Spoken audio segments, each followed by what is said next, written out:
सलामत रहा, न कफन पर मिट्टी का धब्बा है, न बदन पर मिट्टी का धब्बा है।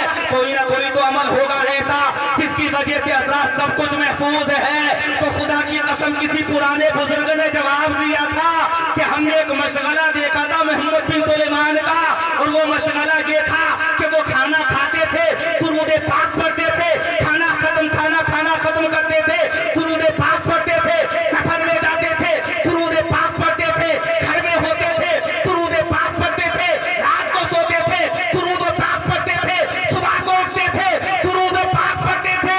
अल्लाह ने इनाम ऐसा अता फरमाया कि सभी मैली नहीं होती, ज़मन मैला नहीं होता, मोहम्मद के गुलामों का कफन मैला नहीं। नारे तकबीर, नारे रिसालत, मसलके आला हजरत उलमाए अहले सुन्नत हजरत मौलाना कारी असनाद रज़ा साहब क़िबला।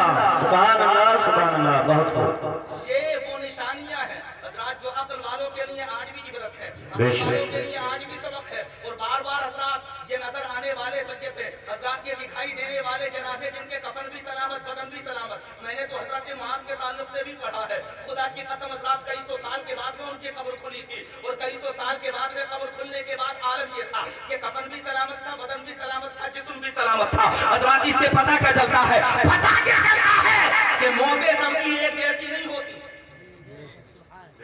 मौतें सबकी एक जैसी नहीं होती। और इसमें भी कोई शक नहीं, अगर किसी को बीमारी में मौत आए तो वो भी रहमत नहीं होती, बल्कि वो भी रहमत होती है।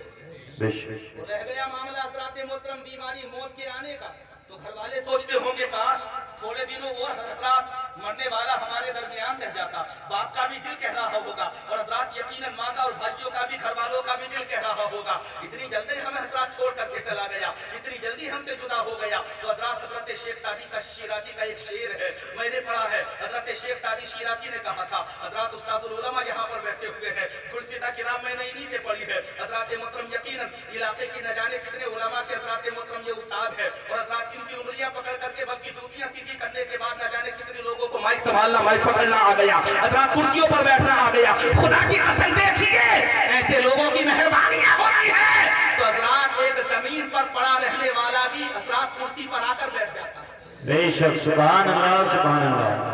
मैंने एक शेर पढ़ा, अर्रबी बरदहान शेर बिलंद न खुरंदंत मगर बरोज़े अजल।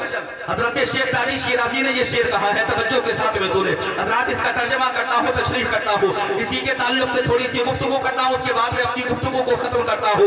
आपने कहा है अगर तू हजरात शेर और चीते के मुंह में भी चला जाए ना, तो हजरात वो तुझे नहीं खाएंगे जब तक कि तेरी मौत का वक्त नहीं आएगा। इससे क्या पता चलता है हजरात, कितने लोगों को बीमारियां लगती है, कितने लोगों को पीलिया होता है, कितने शिफायाब हो जाते हैं। हमने तो दुनिया में देखा है कैंसर वाले मरीज भी शिफायाब हो जाते हैं। हजरात मोहतरम ऐसे लोग जो बड़े बड़े हादसों का शिकार हो जाते हैं, जब अल्लाह की मर्जी होती है तो उन्हें भी सेहत और तंदुरुस्ती मिल जाती है। आपने देखा नहीं, हमने तो खुद इलाके के अंदर देखा ऐसे लोग के 6 गोलियां लगी फिर भी बच गए।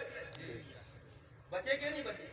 आपने तो हजरात सोशल मीडिया का जमाना चल रहा है, वीडियोस में देखा होगा, कितने शेरों को आप देख लीजिए, कितने तेंदुओं को देख लीजिए, चीतों को देख लीजिए, कितने लोग उनके सामने से गुजर जाते हैं। जब मौत का वक्त नहीं होता तो हजरात सही सलामत वो गुजर जाते हैं। और कभी कभी ऐसा होता है कि जब मौत का वक्त होता है तो कितना ही आप एहतियात क्यों ना कर ले, कितना ही बच करके आप हजरात क्यों ना चल ले, कितना ही इधर उधर क्यों ना हो जाए, जब वक्त हजरात मौत का वक्त आ गया तो दुनिया की कोई ताकत तुम्हें बचा नहीं सकती है। हाँ, एक बात का जरूर यकीन करना, और वो यकीन ये करना कि जिंदगी मिलती है तब रब की मर्जी से, मौत आती है तब रब की मर्जी से। बेशक हक है, मर्जी के बगैर कोई मर नहीं सकता। बेशक। यहाँ पर तारीख सुना दूं थोड़ा सा, इसकोने वाले कहीं मुस्कुरा करके सुभान अल्लाह, सुभान अल्लाह, सुभान अल्लाह। हजरत खालिद इब्ने वलीद जिन्हें मुस्तफा जाने रहमत ने सैफुल्लाह का लक़ब अता फरमाया था, हजरत खालिद इब्ने वलीद सिपह सालार ऐसी कि आज भी हजरात दुनिया के बड़े बड़े सिपह सालार उनकी जंग के वाक़यात का मुताला करने के बाद में मौजूदा वक्त में हजरात जंगों की तैयारियां करते हैं। ऐसे सिपह सालार आज़म हजरत खालिद इब्ने वलीद, खुदा की कसम जब जिंदगी का आखिरी वक्त आया ना तो कोई दोस्त गया था मिजाज पुरसी के लिए, और हजरत खालिद इब्ने वलीद हालत बुखार में हजरात चारपाई पर पड़े हुए थे। उसने जाकर के पूछा था खालिद इब्ने वलीद, एक बात तो बताओ कि मिजाज कैसा है। हजरत खालिद इब्ने वलीद ने सुना, आंखों के अंदर आंसू तैरने लगे। हजरत खालिद इब्ने वलीद ने कहा था, ये पूछने के लिए आए हो कि मिजाज कैसा है, तो सुनो, जानना ही चाहते हो तो खालिद जिस मैदान में भी गया ये तमन्ना लेकर के गया है कि परवरदिगार आलम मुझे शहादत की मौत अता फरमाए। कैसी कैसी जंगों में मैं गया और कैसी कैसी तलवारों से जाकर के मैं सीना सिपर हुआ, कैसे कैसे भालों से जाकर के मैं टकराया और कैसे कैसे मैदान में मैं उतरा। ऐ मेरे दोस्त, मेरे जिस्म को देखोगे तो मेरे जिस्म के हर हिस्से पर तुम्हें किसी न किसी जगह तलवार का जख्म नजर आ जाएगा, भाले का जख्म नजर आ जाएगा, न जाने कितने जख्म मेरे बदन पर तुम्हें नजर आ जाएंगे। लेकिन आज हालात ये है कि मैं चारपाई पर पड़ा हुआ हूँ, हालत बुखार में पड़ा हुआ हूँ। जिस मैदान में मैं गया ये तमन्ना लेकर के गया कि परवरदिगार आलम मुझे शहादत की मौत अता फरमाएगा। मैं मैदान यरमूक में भी गया, मैं मैदान कादसिया में भी गया, मैं मक्के में भी लड़ा, मैं मदीने में भी लड़ा, मैं मैदान जमामा में भी गया, न जाने कितने और मैदान जाकर के मैंने सर किए। ऐ मेरे दोस्त सुनो, बसा औकात तो ऐसा भी हुआ है कि कई कई हजार के दुश्मनों के नरके में अकेला खालिद इब्ने वलीद उतर गया और खालिद इब्ने वलीद अकेला उतरने के बाद उसने खौफ ये नहीं किया कि तलवारें कितनी है, उसने खौफ ये नहीं किया कि जहर में बुझे हुए तीर कितने छोड़े जा रहे हैं, उसने एहसास इस बात का नहीं किया कि हज़रात मोहतरम हमला कितनी तरफ से हो रहा है, उसने एहसास इस बात का नहीं किया कि हज़रात कितनी तरफ से लोग तीरों तबर के हमले करने के लिए तैयार है। खालिद जब मैदान में उतरा तो एक ही जज्बा लेकर के मैदान में उतरा, मौला अगर मैदान में खालिद मौजूद है, अगर मौत खालिद को आए तो परवरदिगार आलम शहादत अता फरमाना, और अगर खालिद बचे तो मौला मुझे गाजी बनाकर जिंदा रखना। सुभान अल्लाह, सुभान अल्लाह, जिंदाबाद जिंदाबाद। हज़रत खालिद इब्ने वलीद फरमाते हैं कि मैं ऐसे ऐसे मार्गों में गया कि एक एक हजार की फौज में नहीं बल्कि कई कई हजार की फौजों में जाकर के तन्हा उतर गया। ऐसा भी मौका मेरे सामने आया कि मेरे सर से टोपी गिर गई, और जब मेरे सर से टोपी गिरी तो मैंने तलवार को एक तरफ रुक रखने के बाद में, हिफाजती दस्ते को नजरअंदाज करने के बाद में मैंने टोपी को तलाश करना शुरू कर दिया। किसी ने पूछा था, खालिद एक बात तो बताओ, जहां तुम टोपी को तलाश कर रहे हो जहां तो सरों की और थड़ों की बाजियां लग रही है, खालिद इब्ने वलीद जहां मौत चारों तरफ खेल रही है, खालिद न जाने किस तरफ से तलवार उठे और तुम्हारे जिस्म के दो टुकड़े कर दे, तुम्हें खालिद मौत का डर नहीं है। हज़रत खालिद इब्ने वलीद का जवाब सुनो। हज़रत खालिद इब्ने वलीद ने कहा था, ऐ लोगों सुनो, अगर मौत मेरा मुकद्दर है तो यहीं पर आकर के रहेगी, और अगर यहाँ मौत लिखी हुई नहीं है तो दुनिया की कोई ताकत मुझे मौत दे ही नहीं सकती। क्या कहने हैं, नारे तकबीर, नारे रिसालत, मसलकी आला हजरत उलमाए अहले सुन्नत हजरत मौलाना कारी असनाद रजा साहब किबला। सुभान अल्लाह, सुभान अल्लाह। के बाद हजरत एक जहन और रखना चाहिए, इसमें कोई शक नहीं कि बीमारी में दवा करना सुन्नत है, इसमें भी कोई शक नहीं हजरत इलाज और मुआवजा ये बड़ा जरूरी होता है। हजरत मोहतरम ये जो हजरत तहकीकें होती है ना और तरह तरह की रिपोर्टें होती है, बर वक्त इनका भी किया जाना बड़ा जरूरी होता है। दवा बीमारी की ली जानी बड़ी जरूरी है, लेकिन एक बात मैं तुम्हें बताना चाहता हूँ और तवज्जो के साथ में हजरत उस बात को अपने दिमाग के अंदर उतार लेना, दवा बाद में है, दुआ पहले है। अगर दवा भी खाओ तो ये भरोसा करो कि रब का हुक्म होगा तभी दवा शिफा देगी,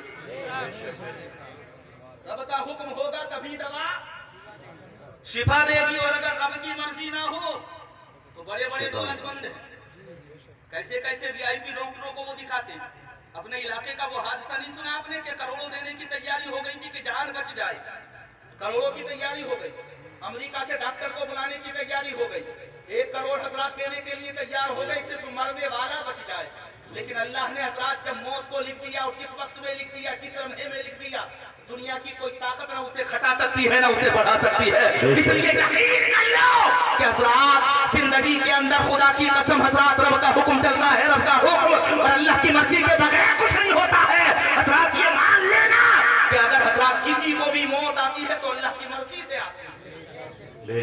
साहब का इंतकाल हुआ, मौलाना आफ्ताब साहब कितने दिनों पहले सफर हुआ था इंतकाल से, मौलाना एहसान साहब भी साथ में थे, मौलाना अरकान साहब भी साथ में थे, और हजरात मेहनती इस कदर अल्लाह उन्हें उनकी मेहनतों का हजरात कब्र में बेहतर बदला अता फरमाए, बेहतर जज़ा अता फरमाए। यकीनन दिल से दुआ निकलती है। जानते हो वो ट्यूशन कैसी कैसी जगह पर पढ़ाते थे, आपको शायद खबर ना हो, लेकिन जो लोग उनसे जुड़े हुए हैं हजरात उन्हें पता है इस बात का कि कितनी जगहों से देवबंदियों को हटाने के बाद ट्यूशन पढ़ाने के लिए उन्हें लगाया गया और बड़ी मेहनतों के साथ हजरात उन्होंने बच्चों को पढ़ाया। और हजरात बच्चे पढ़ते ही नहीं थे बल्कि जो घर वाले होते थे वो भी उनसे मुतासिर होते थे।